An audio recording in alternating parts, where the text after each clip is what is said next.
I want to talk about some methodologies. I want to come back to the idea of asking interesting questions. So when you're preparing for your discussion, your lesson in a discipleship group, you want your biblical content to be good, some illustrations and all that, but I think it's really important for you to work at asking good questions. Just write them right in there, unless you can think of them off the top of your head. So I just wrote down 3 or 4 questions here that I think are interesting questions. These are without consideration of what my teaching topic might be, but these are just interesting questions, I think. Maybe you can share some others. And then maybe also think about what they accomplished. The first question is, when you're an old man, what do you think it is that people are going to be saying about you? Boy, he's old. Boy, he's old. That's good. Maybe. Hey, you know what? Hey, maybe that's all they will say. What do they say about you, Aaron? They say a lot. That's why I said old. Now, a question like that it's not just an interesting question, because it's not something we probably think about every day, but you can tie that into issues of legacy, purpose, how you're investing in other people, and there's all kinds of things you can do with that. It's never a bad thing to think about, what's my life going to be like at the end when people are looking back on everything I've accomplished or not accomplished. So the question, that's just an interesting question. It's a much better question than, hey, how was your day, Miracle? That's kind of cliche. But when people think back, when people see you as an old man, and you can't even hear them anymore, but they're talking about you, what are they going to say about you? Again, this is just more of a lighthearted question. Tell us about a time when you did something really, really embarrassing. Now, what that does is that gives people insight in everyone's history. It also, if you have a problem in your group about guys being vulnerable, oftentimes people aren't vulnerable because they're ashamed. But if you create lighthearted moments where you just get used to talking about how dumb you once were, that's fun. One of the things I really appreciate about my dad is he is a bully. Okay, like if he met you and he doesn't start like tearing strips off you, that means he doesn't like you. So he will bully you. Like if you don't have broad shoulders, you'll think he's like very mean. He will bully you, he will harass you. And he does that to us. But one thing I really appreciate about him is if you do that to him, he will totally receive it. He'll never be defensive. Like you could say, Dad, you got a huge nose, like that enters the room 5 minutes before you do. He thinks that's hilarious. So I appreciate the fact that he can dole it out, but he can also take it. And I think that's a challenge for some people, but when you ask a question like, hey, tell me when you did something like really dumb. And we're gonna go around the room. I want everybody to share something you did that's really embarrassing. What you're doing is you're creating a dynamic where people start to feel more comfortable with sharing their weaknesses, but it's in a humorous, there's no skin in the game at that point. But when there is skin in the game and you're like, okay, now we're gonna talk tonight about sin and revealing secret sins, then they're more prepped to be able to be open and honest about their issues. How about this question? This is you're talking about developing some vulnerability. What's one thing we're not fostering pride here, but what would you say is one thing you really like about yourself and one thing you just don't like? Like that forces people to be vulnerable. And you go around the room and people share. I don't know, I've always been pretty good at, they fill in the blank. And I don't know, I put my foot in my mouth a lot, or I don't know, I'm too cheap, or whatever it might be. It fosters vulnerability, and it's an interesting question. What was your dominant childhood feeling? And that just gets people a little more introspective. When you think back to your kid years, was it like joy? Was it anger? Was it loneliness? Was it like sunshine every day?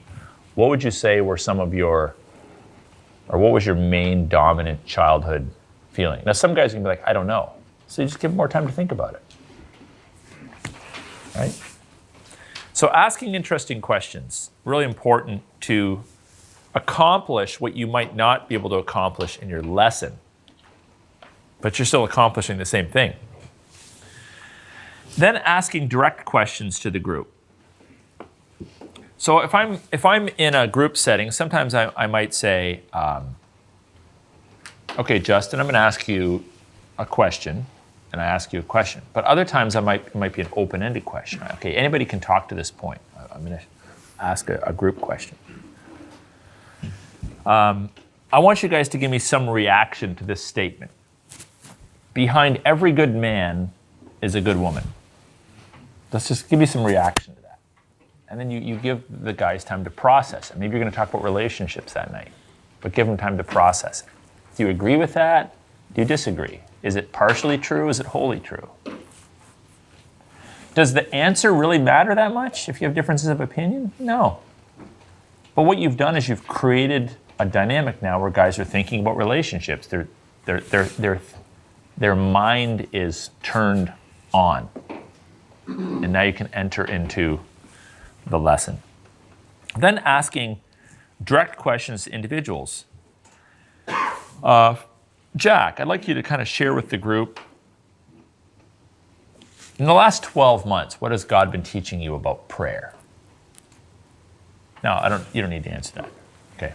But you might do something like that.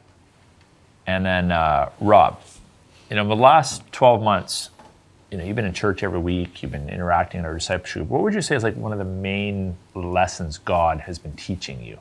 Let's make it really personal. Asking questions to individuals. You don't want to embarrass guys, but don't be afraid of stretching them a little bit and forcing them to engage and participate in the life of the group. That's a better question than, can anyone tell me their favorite verse? Or can anyone tell me what vague questions. Like we're studying, let's say, forgiveness. Okay, could anyone give me a definition of forgiveness? Okay, that's good. But a vague question would be what? What would a vague question about forgiveness be? Do you guys think forgiveness is a good idea? Yeah, okay, great. Check. Next question. How often are we supposed to forgive? All the time. Okay, great. That's fine for junior highs, but you're talking about men, you need to kind of be a little more creative and thoughtful about the questions you're going to ask them. Look for opportunities to relate to what they have said. I think somebody might have mentioned this earlier. I don't know if it was Jeremy LeBute or not, but looking for points of continuity or connections.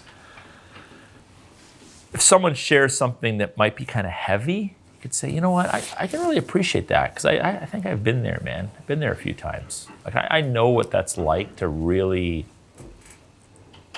want to serve the Lord and come out of a sermon revved up and ready to go take the world by storm and then just kind of like be a total idiot on Monday. I know what that's like. That sucks. So what are we going to do about that?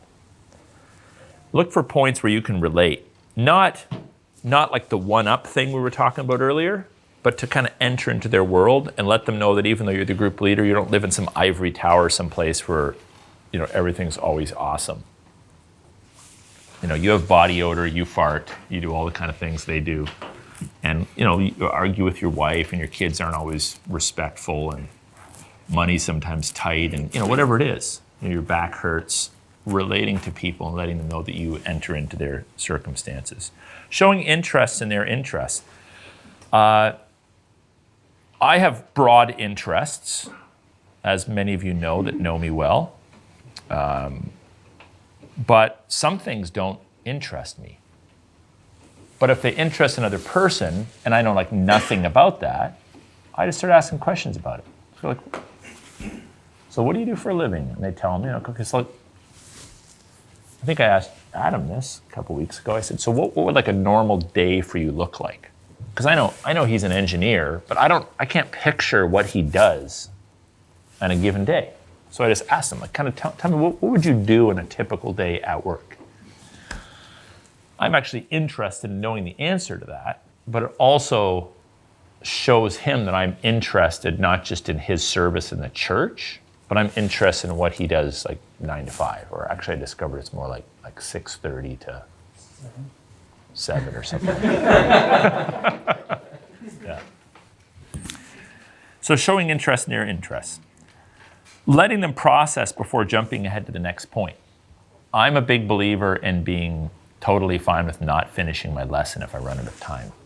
You don't have to finish everything on the sheet. Pick it up next time. Or if you feel you've accomplished something important, just like end it. It's okay to kind of dwell on things, to kind of let people process things. It doesn't have to all be, introduction, 3 points, and a poem to wrap it up. It can be messy. Life is messy. Your lesson plan can be kind of messy. You might not get through everything, but if you've generated some good conversation, you've more or less got to the time frame that you've agreed to get to, then I think you've accomplished something special and appropriate. So let people process things. And you might find some topics just generate like a lot of discussion. Like everybody's just talking about it. And just kind of let that happen. Be okay with that. Be comfortable with that ambiguity in the group. You might have to fight your personality on that one.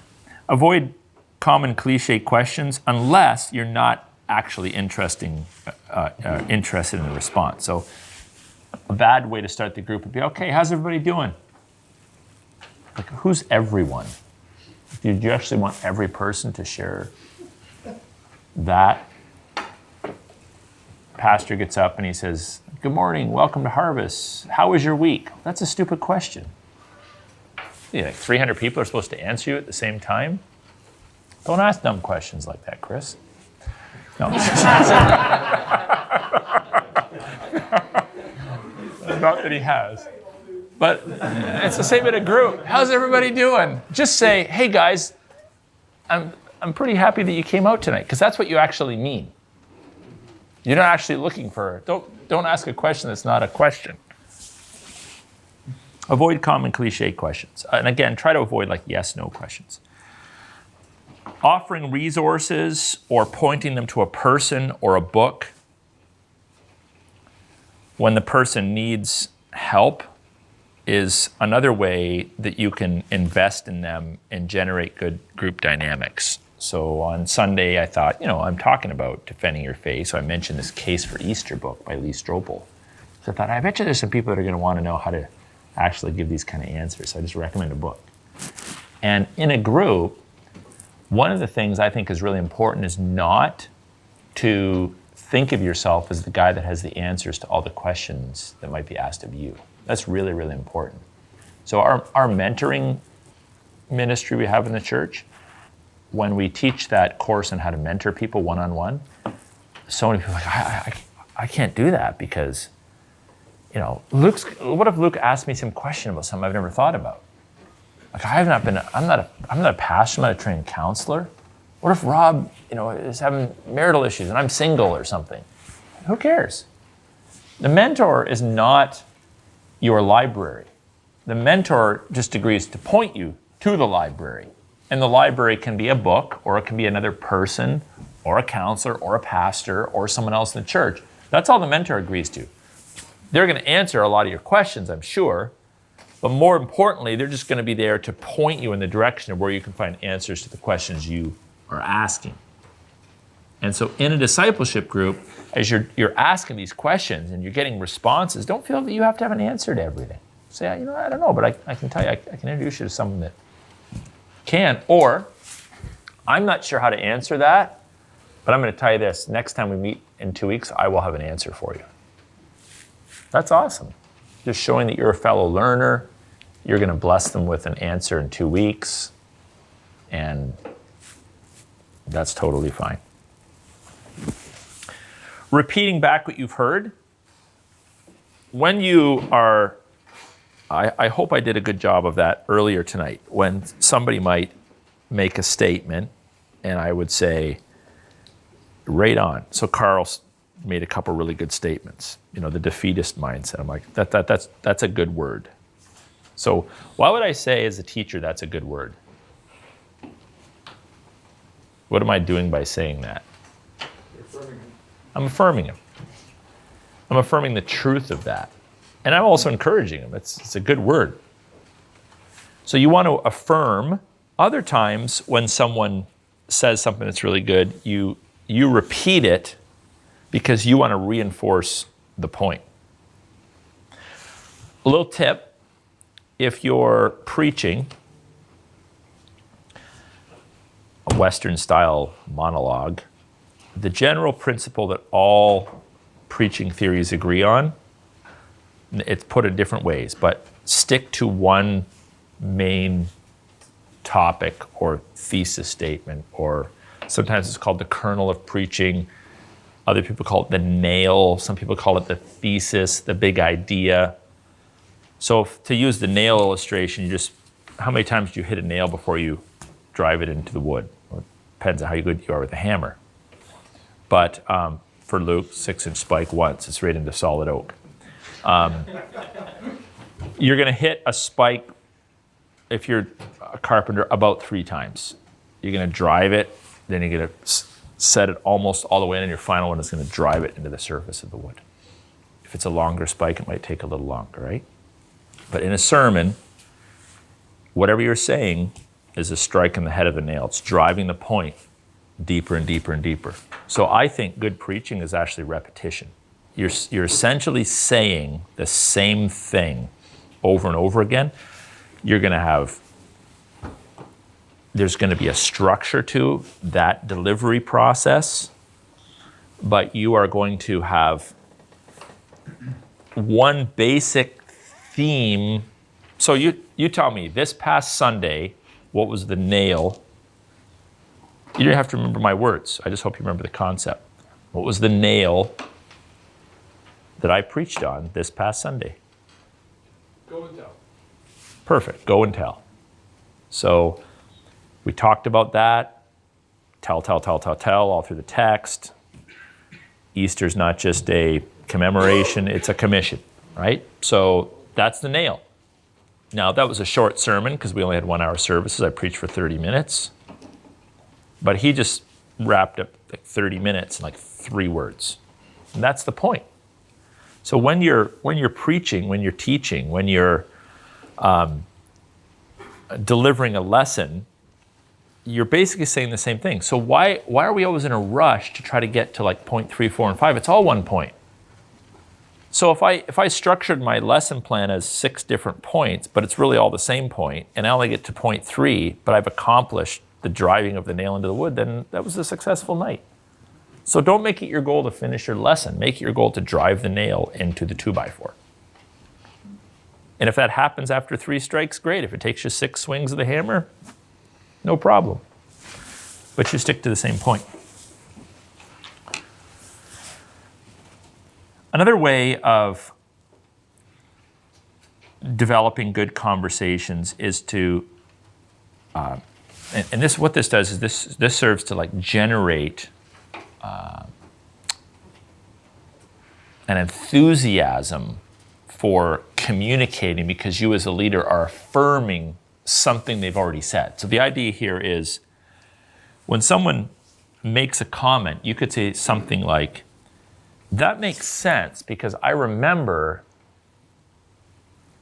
2 sessions ago or 1 session ago or 5 sessions ago when you said, and you quote back to them what they said. The idea there is when you quote somebody from a past encounter you had with them, first of all, that's hugely impressive in any relationship. If I'm talking to Andrew and Andrew's like, I remember like 6 months ago you were preaching and you said, I'm like, wow, he remembers that? I don't even remember that. Like, that's just like a total affirmation right there. And it encourages me to be thoughtful with my words then, because I realize, man, people remember what I say. And if someone's in the group and you got this guy who doesn't share much, or he's quiet, or but every once in a while he says something that's kind of gold, or even if it's bronze. And later you're like, I remember when you said it, I really thought about that, I appreciate that. Okay, now this guy's going to be like primed to share again and again and again. So you're encouraging him to share more because what he said before, you still remember it. And that's a huge gift to people to be able to quote from past conversations. Pick your words well. Stacking questions, we talked about that earlier. Stacking questions is, if it helps, asking in advance and giving people time to process. You could even say, we're basically going to ask 3 questions tonight. Here they are. And you just give them all out there, and then everyone's kind of all primed and prepped. And when you get to them, every once in a while you'll still have a guy who's been thinking about it for like a half an hour. We had a lot of fun last year with one of our guys who we'd ask a question. You know, it'd be like, okay, what's your earliest memory? And he'd be like, over here. And we go like around the room. And when we get to him, he still hasn't thought about what he's going to say. We'd always tease him for it, right? But it kind of became sort of fun. But most people, if you give them enough time in advance, they can ask a question. And then I would say, don't overlook basic questions. Basic questions. Don't overlook asking basic questions.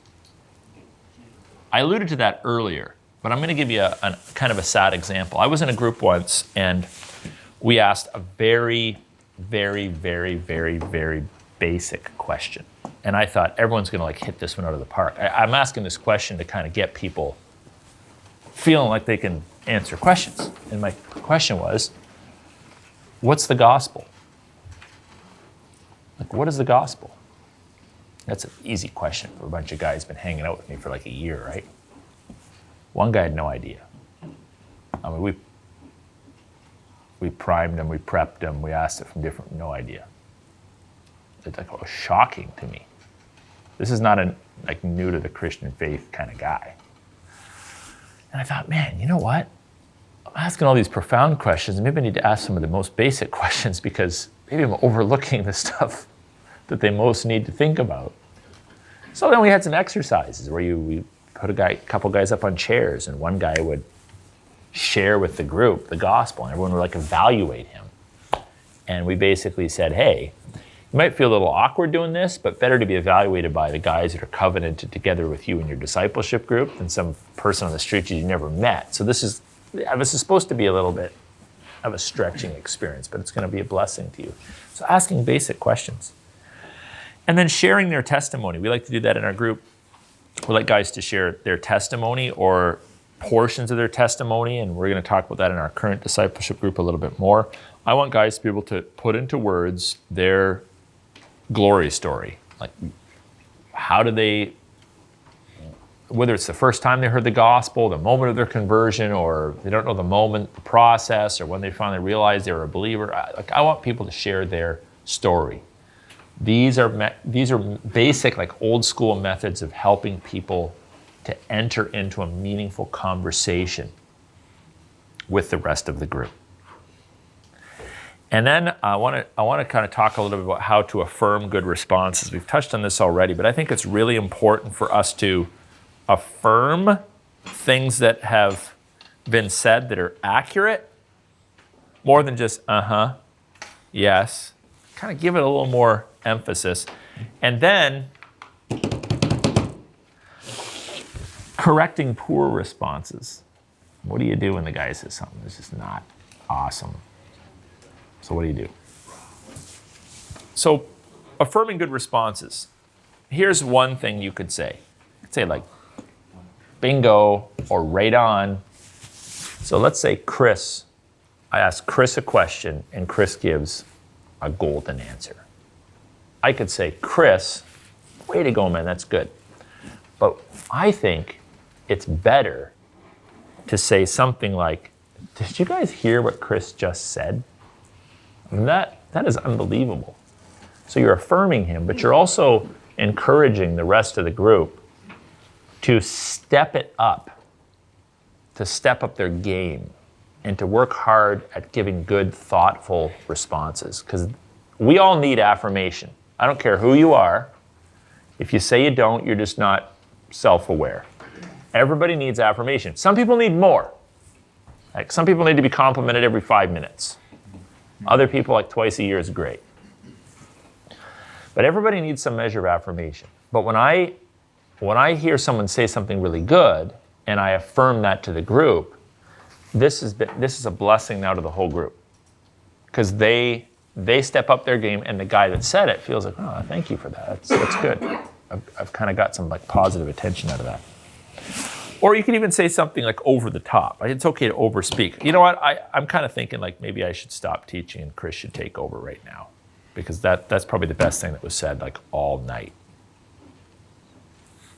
Like that's a way of driving a nail pretty deep into a board when you say something like that, because then it brings people back to the basics of what's going on. Or you could say something like, perfect, exactly. You read my mind, man. You could say something like that. Or love it. And here's a really good technique to say. I hadn't thought of that before. So we had a discipleship group. I'll give you an example of this. We had a discipleship group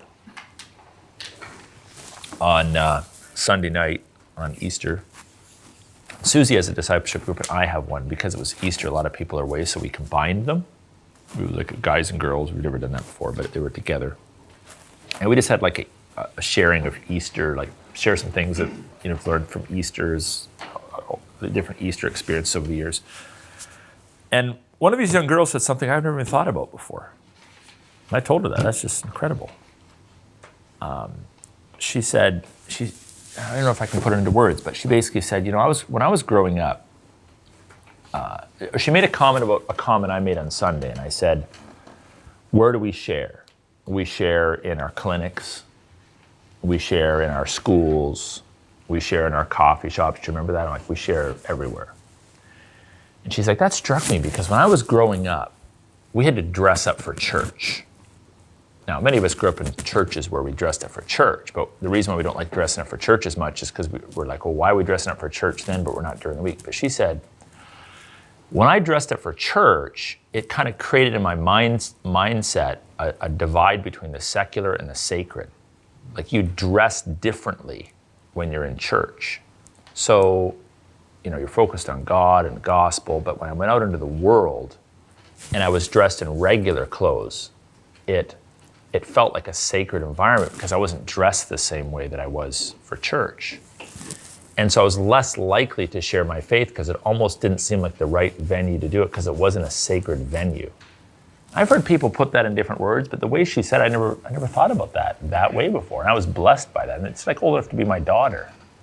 So in a situation like that, when you affirm that you're learning from your disciples, that models to them a life of discipleship, that you're still the disciple, you're still learning, you're still blessing. And I love this about whether it's being in an elders council with different ages, or being on a staff with different ages, or just in a church with different ages, or I'm learning from other people. And some of them are young. I learned from my kids. And this is something that we kind of need to demonstrate, and we do that by praising people when they've said something that has been a personal blessing to us. And then correcting poor responses. First of all, never press the disrespect button with men. And this is going to require you to understand the bandwidth you have with each individual in your group. So you're going to kind of have to learn early on, how far can I push this guy? How sensitive is he? How well do I know him? You're going to need to take his age into consideration. If you're in a group where you're younger, you're obviously going to show greater deference. You're not going to be... Aldo, would you say that I have a habit of like teasing people in our staff meetings? Yeah. How often do I tease you compared to, let's say, Blake? Very seldom. Right. That's on purpose. Thank you. Yeah, you're welcome. Yeah. So, he's calling you old. So I will tease Aldo just enough so that he knows I love him. But I will not tease him to the point that he thinks that I'm over him, because he's older than me. But Chris, he's going to get everything I can. Yeah. And Adam, and definitely Blake. Yeah. So just be like aware of those. As part of it relates to age. part of it relates to culture. Okay, so let me just think here. Okay, Daryl and I are very good friends. We spend a lot of time together. But I'm probably not going to tease Daryl as much as Joe Carb. It's a different personality. I just don't think it's going to go over as well with Daryl. And he's got lots of ammunition from me. Yeah. So you kind of like read the person. Like Daryl and I are going to have like a lot of meaningful talks, and Joe and I are going to have meaningful talks, but it's different personalities. They're just different. Adam, I see the guy every day, so I'm pretty free and loose with him. I don't see John Reed every day, so I'm going to be maybe a little more respectful. Plus, he's also older than me, right? So don't press the disrespect button. But that doesn't mean you always have to be like super formal and, hello, Brother Yusuf, how was your day? Glory be to God. No, like sometimes you can just kind of be a little more loose with someone and have some fun. Use a little humor to lighten the mood. Someone says something dumb. One response might be, well, we're definitely not going to tell your wife you said that. Okay? You're not really saying you're wrong or that was stupid, but you're like, yeah, you probably don't want to say that again. It's probably not a great thing. Or, again, I'm just kind of making stuff up. Well, I would say you can kind of give them a little bit of credit, but then take it back. So you could say, well, you pulled the trigger, which is good, but you didn't hit the target. Okay? So that's just a way of saying that hurt Adam. Or you could just say, well, that was a brave try. So just kind of being fun with it, like giving them a little bit of a tip of the hat, like lightening the mood a little bit, is another way to respond with some humor to maybe an answer that's just not great. I don't believe what our teachers told us growing up. Our teachers told us there's no such thing as a bad answer. Yeah, there is. There's a lot of bad answers. That's why you don't get an A if you don't give all the right answers. Like, there's some bad answers. There's some answers that don't even relate to the question. So you want to generate discussion, but don't tell people there's no such thing as a bad answer. There's some very dumb answers. And if no one tells you that, you're going to keep giving dumb answers. So you can redirect. Another way of saying it, someone gives you a response and you can say, okay, I hear what you're saying, but I want to hear from everyone else here. What could we do to make that answer move from whatever it is to an A+? And have other people like feed into it. Like, how do we take this to an A+ answer? Rather than saying, that was a dumb answer, you just failed. How do we take this to the next level to make it an A+ answer? I would also say just ignore answers that reflect little effort. Like if someone just gives a shallow answer, say, okay, does anybody else want to give it a try? Just move to the next person. That's appropriate too. Just, okay, does anybody else want to give it a try? How do you ask questions of people that tend to give very, very long-winded answers? You ask a question, you're like, okay, this is going to be like a half an hour. Okay, so you click a button. Okay, what was it? In one sentence. Yeah, that's what I was thinking. So you'd say to them, look, who am I going to pick on? Paragraph run-on sentence. Yeah, Richard. In 4 sentences, I want you to tell me about your prayer life. I just say something like that.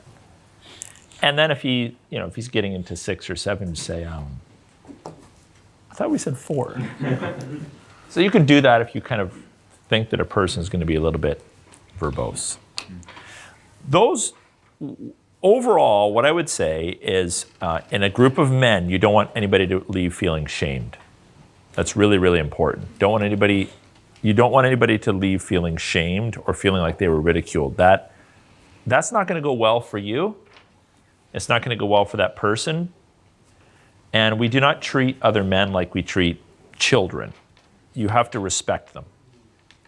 Therefore, you have to learn a few basic tactics, especially if they are your peers or older than you, to communicate. That wasn't a great answer without necessarily saying, can we all agree that Glenn's answer tonight like totally sucked?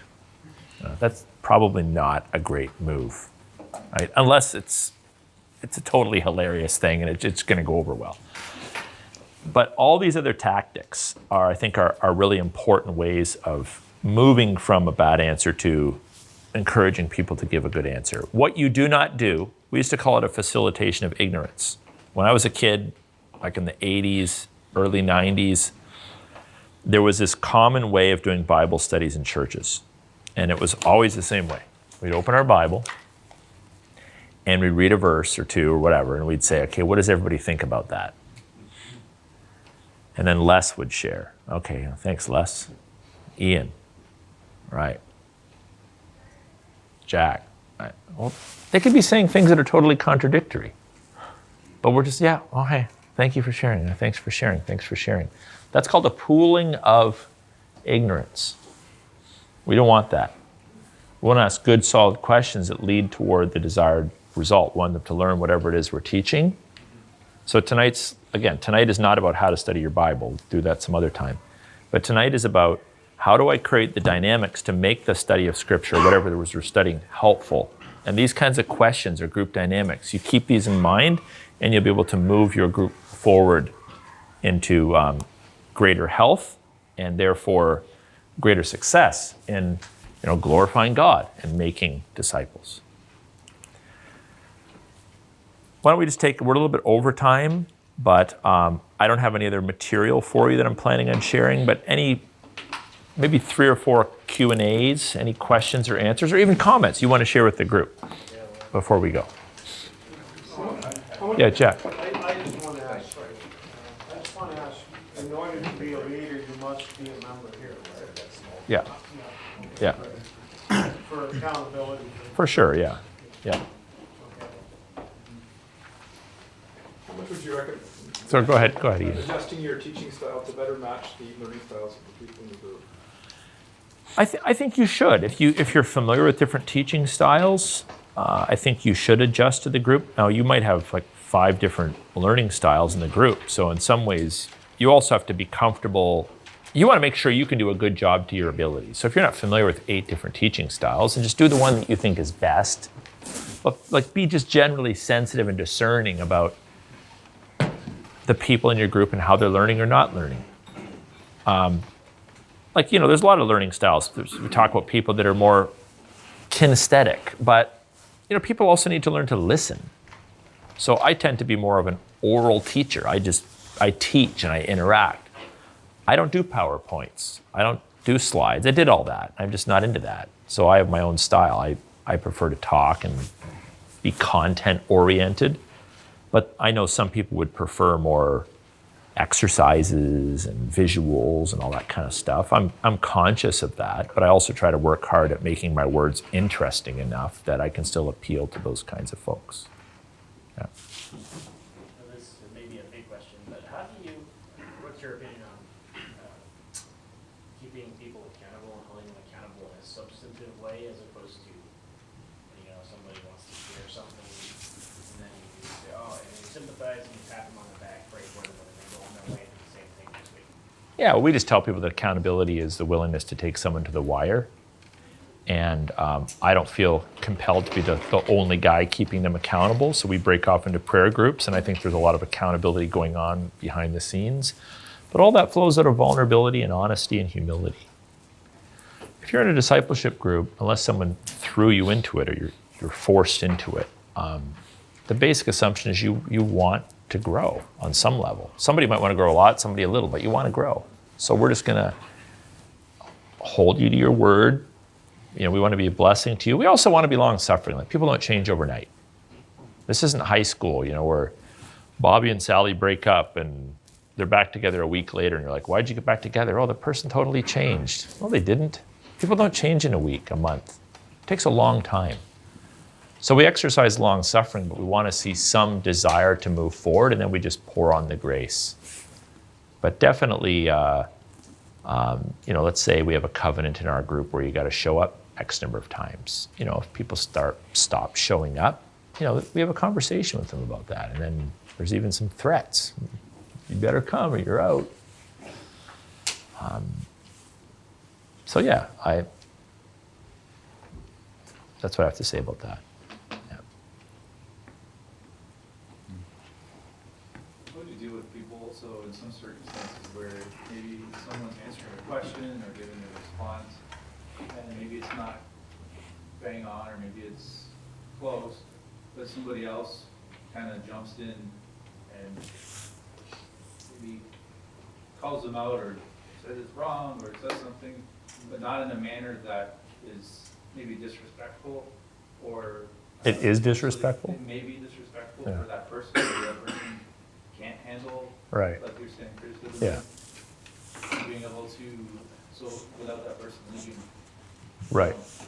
Yeah, so first of all, the first thing I would say is I would always follow that up after the group with a conversation. But in the moment, I'm just a big believer. If you have a good group dynamic, just say what you mean. Say, okay, guys, just settle down for a second. What we're talking about tonight is really important.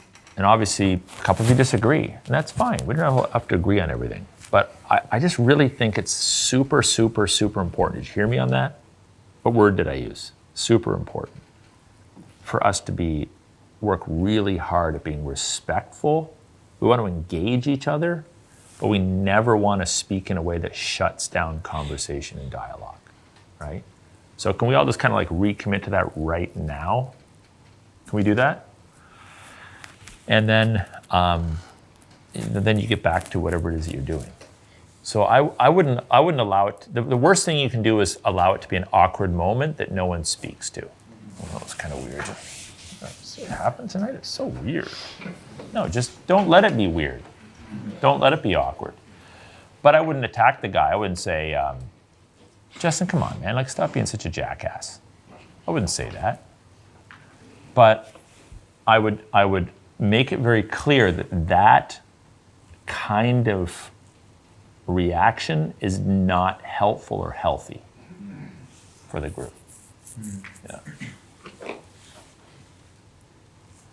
And you got to be bold and on your feet to do that. Like teaching is exhausting because you got to be bold and you have to be on your toes. And you got to see that kind of stuff. And the more you do it, the easier it gets. But you got to see that stuff and try to nip it in the bud early on rather than letting it go unsaid. I would say too, this is just a little off topic but related. You might want every once in a while, especially if you're in a peer group, to take aside like the one or two guys in the group that you think are the most intuitive or insightful. So I'll just use Les for an example. I might say, Les, how do you think our group is doing? Like, do you think there's a good vibe in the group? Do you think guys are tracking? Is there anything we can do better? Like, get that kind of feedback from your peers. Because they may say, I think it's awesome. I think we're generating good conversation. Or they may say, I don't know, this such and such is kind of disruptive. Or there doesn't seem to be a lot of like control of the group, or it seems kind of scattered, or whatever the feedback might be. It might be good for you on occasion to ask someone that you think has some insight and is willing to tell the truth in love, and just say, how do you think the dynamics of our group are going? And that's going to help you as a leader to see things you might otherwise not see. Yeah. I think when you get a lot of information like this about how to direct conversation in groups, it's very easy to think about it a lot and come off as insincere, like you're thinking about the next question or the next move or the way you're going to interact with somebody. Yeah. What is your advice in avoiding that? Well, I would just say you are. I mean, everybody's thinking about that. So why not be conscious of it instead of not conscious of it? We live our lives in a community. And when you're born, you start to get all these micro adjustments. Every time you meet people, you hear something said, you have an experience for the good or bad. We're all getting all these like micro adjustments through life that helps us to learn to relate to people. And we're always doing that.